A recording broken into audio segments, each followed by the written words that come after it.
ખેડા જિલ્લાના અમૃતપુરા ગામમાં બોક્સાઇટ લીઝને લઈને છેલ્લા કેટલાય સમયથી ભારે વિરોધ ચાલી રહ્યો છે। આ વિરોધ વચ્ચે જ આજે મોટો ઘટસ્ફોટ થયો છે। લીઝ ધારક દ્વારા સત્તાવાર મંજૂરી મળે તે પહેલા જ ગેરકાયદે ખનન શરૂ કરી દેવાયું હતું। ગામના સર્વે નંબર 141-11 પૈકી બીમાં ગેરકાયદે ખનન થતું હોવાની જાણ થતાં ગ્રામજનો સ્થળ પર પહોંચ્યા હતા। ગ્રામજનોએ તાત્કાલિક આ ખનન પ્રવૃત્તિ અટકાવી હતી અને જવાબદાર લીઝ ધારકને રંગે હાથે પકડી પાડ્યા હતા।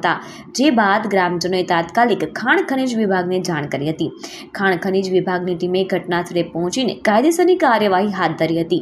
વિભાગે સ્થળ પરથી એક હિટાચી મશીન, એક લોડર મશીન અને એક ટ્રેક્ટર સહિતના 3 વાહનો જપ્ત કર્યા હતા।